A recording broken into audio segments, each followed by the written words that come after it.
South Korea. North Korea test-fired missile from submarine. South Korea's military says North Korea has flight-tested a ballistic missile that was likely fired from a submarine, continuing a provocative streak in weapons demonstrations that may culminate with a nuclear test in the coming weeks or months. Seoul, South Korea. North Korea flight tested a ballistic missile that was likely fired from a submarine on Saturday, South Korea's military said, continuing a provocative streak in weapons demonstrations that may culminate with a nuclear test in the coming weeks or months. South Korea's Joint Chiefs of Staff said the launch occurred from waters near the eastern port city of Sinpo, where North Korea has a major shipyard building submarines. It said the short-range missile flew 600 kilometers, 372 miles, at a maximum altitude of 60 kilometers, 37 miles, but it didn't immediately provide details about the submarine that would have been involved in the launch. The U.S. military's Indo-Pacific Command said in a statement that while the launch did not pose an immediate threat to U.S. personnel or territory, or to its allies, it highlights the destabilizing impact of the DPRK's illicit weapons program. The U.S. commitment to the defense of the Republic of Korea and Japan remains ironclad. Japanese Defense Minister Nobu Kishi told reporters that the missile fell outside of Japan's exclusive economic zone and that no damage to aircraft or vessels was reported. South Korea's National Security Director Soo Hoon and other senior officials during an emergency meeting denounced the launch and urged North Korea to return to long-stalled talks aimed at defusing the nuclear standoff, Seoul's presidential office said.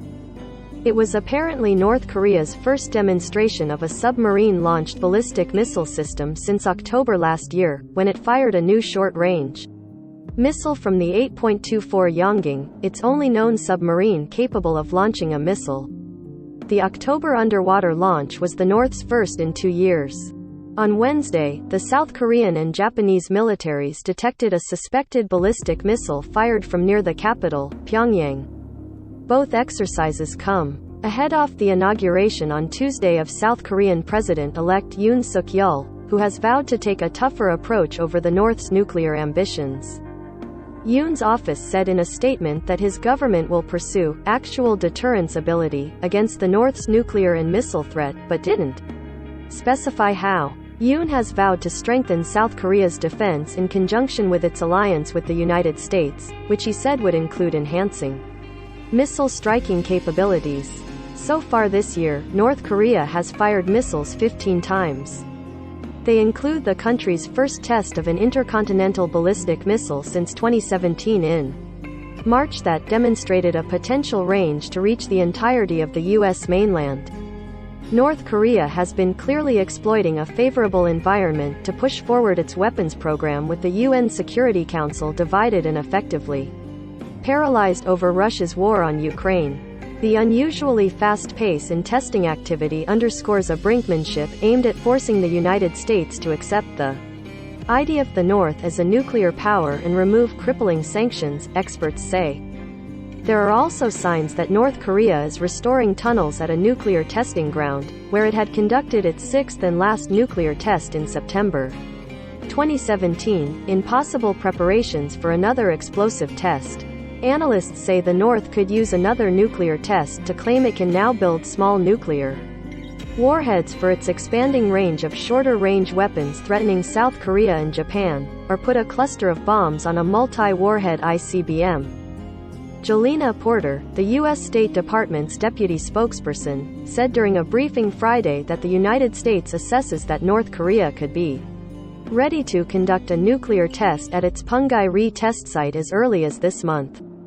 North Korean leader Kim Jong-un has punctuated his recent missile tests with statements warning that the North could proactively use its nuclear weapons if threatened or provoked. Experts say such rhetoric possibly portends an escalatory nuclear doctrine that would create greater concerns for South Korea, and Kim made one of those statements during an April 25 parade in Pyongyang, where he showcased the most notable weapons in his military nuclear program, including ICBM Sand, what appeared to be a new type of missile designed to be fired from submarines that could be larger than previous models.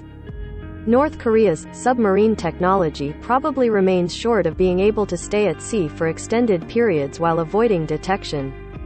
But the ability to launch ballistic missiles from a submarine would further complicate missions to neutralize and defend against North Korea's nuclear forces, said Lee Farrick.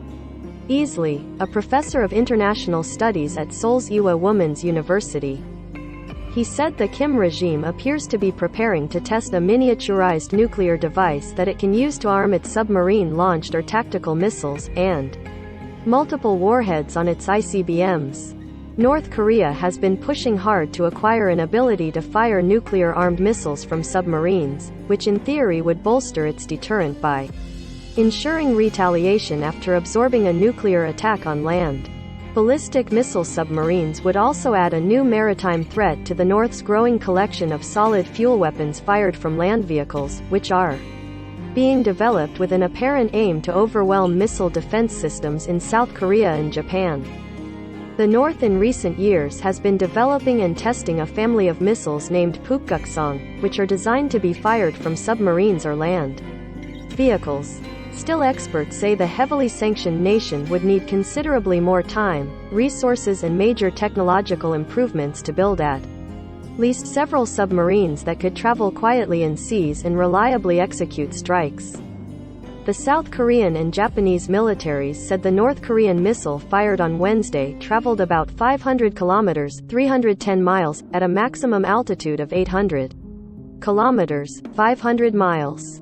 North Korean state media have yet to comment on that test. Associated Press writer Yuri Kagayama in Tokyo contributed to the report.